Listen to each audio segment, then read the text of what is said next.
Hey folks, how's it going? So I'm up here in the Amarillo area, cruising around. Just left the Big Texan Steakhouse. Had myself some good food. But I was thinking about it, and I haven't done a video in a little bit, you know. And generally I like to do these on Friday, but Friday wasn't so good for me because I drove all night and I went to sleep at like 8 in the morning Texas time. So it's like I generally like to do them kind of early in the morning, you know, but this is how it turned out. So I figured, you know, I'd get on here real quick and just tell you all about another movie that you guys might want to be interested in checking out or whatnot, you know. So without further ado, let me talk about it real quick. The name of the movie is called Hell Ride.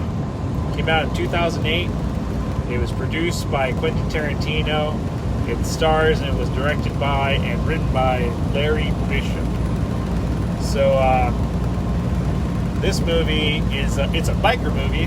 It reminds me a lot of like the old 60s, 70s, like, you know, like the Hell's Angel Mania movies from back in the day, where like everybody was trying to steal that thunder and stuff. And it's got a lot of that feel, but it's also it's got a lot of schlock factor as well, you know. So it's like, it's definitely something that, like, you know, I personally don't think that they were trying to take themselves too seriously. I think they were trying to make it a little you know, kind of like how Grindhouse is, you know, like exploitation film, you know, like the actors are being serious for the most part, but it's just a fun movie, I suppose, is what you want to think of it. You know, it's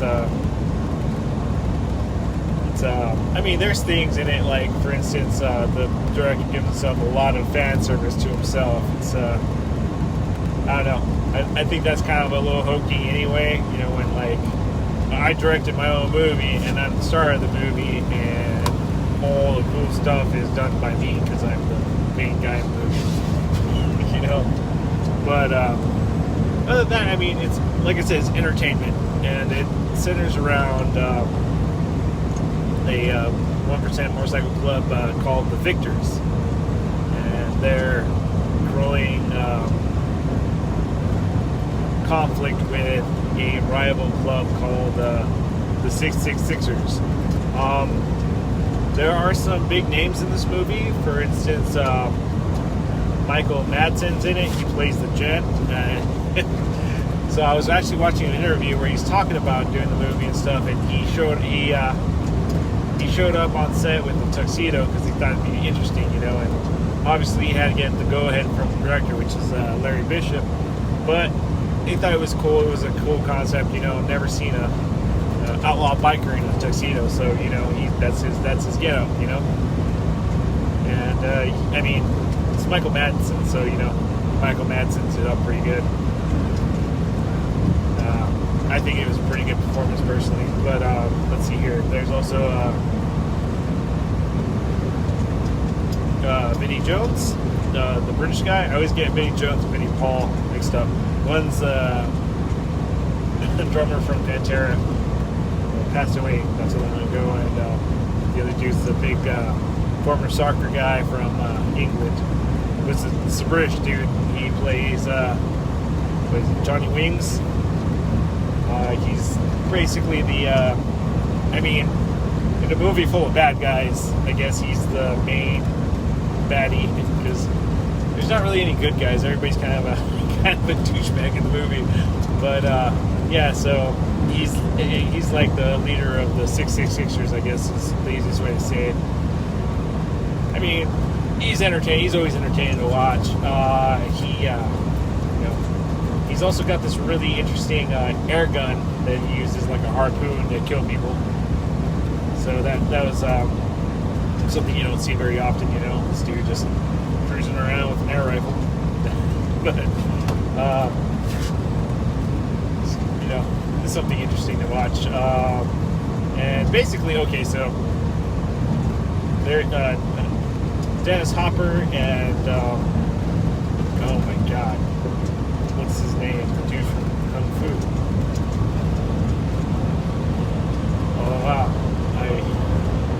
come back to it. It'll come to me here in a little bit, or I'll just completely forget until after the video. But anywho, it all starts out with kind of like flashbacks and stuff. You know, like the typical, like, you know, that style movie, like 10 years earlier, the present, back to 30 years ago.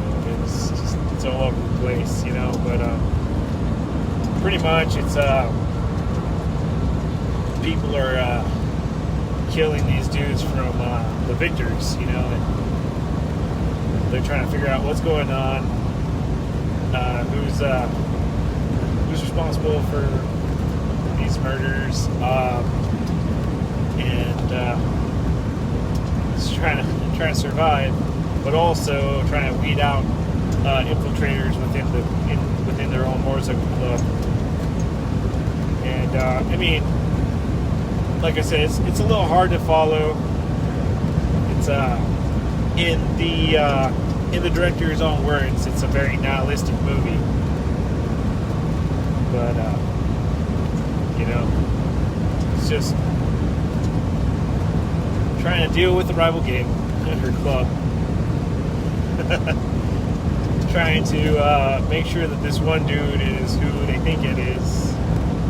I'm sorry, I'm not trying to give away too much of the plot of the movie. There's a woman that was killed because she stole money from the former leader of the 666ers, and everybody's kind of going after this treasure, so to speak. It was basically a bunch of money that was squirreled away from a big drug deal involving acid back in like the 70s. So David Carradine, I just remember his David Carradine. So David Carradine's character, which is called the Deuce, he was selling all this acid. This woman, Cherokee Kism, basically robbed this dude, right? And they ended up killing her for it, but nobody could find the lockbox with all the cash. And she entrusted our main guy, Pistolero, which is Larry Bishop's character, to basically give this money to her kid at some point. So there's all these like interwoven stories, you know, in this, you know, just motorcycle movie. And I mean, it's real over the top, like cheesy stuff. It doesn't have a huge rating. You can tell it was very low budget, even though it had Quentin Tarantino as a producer, you know. But it's fun for what it is, and it's definitely worth watching. Like I said, I don't want to ruin it for you, but you know, if you go in with an open mind, realize that, like, although they're acting seriously, it's not a serious movie. It's just something like, you know, it's like a popcorn action flick with a bunch of douchebags. Easiest way to put it, you know. But it's definitely worth watching, you know. So you get a chance. I mean, to be fair, I probably would give it like about maybe a 6 out of 10. You know, it's not unwatchable, but it's also I mean, it didn't win no Oscars. But the other thing I really liked about it is it's got a lot of funk in the soundtrack. So, you know, it's just, like I said, it's trying to capture something from yesteryear, you know?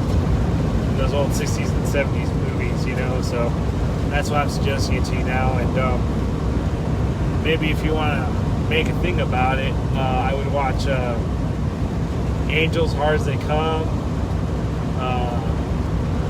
you know, to kind of see, like, get a feel of what they're going for in that movie, you know, because that's an older movie from, you know, back in the 70s. But a lot of these movies, you can see them on YouTube, so definitely worth watching.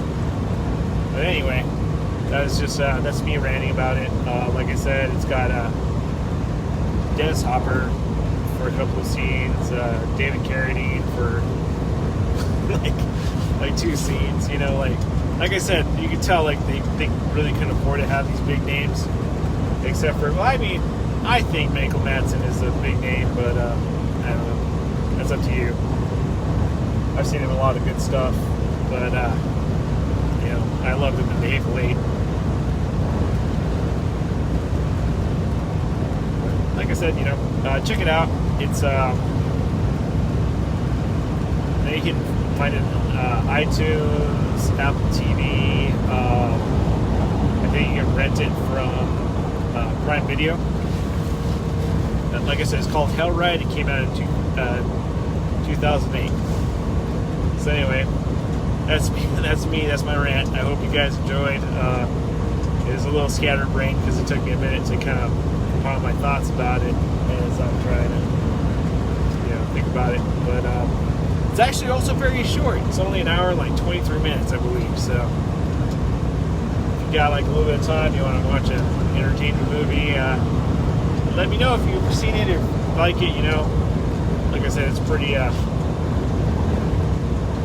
under the radar. I don't think it even made it onto into theaters. But like I said, let me know what you think, and I'll catch you guys later. Y'all have a great one, and you know, scary and dangerous world out there. Wash your hands, and I'll catch you guys later.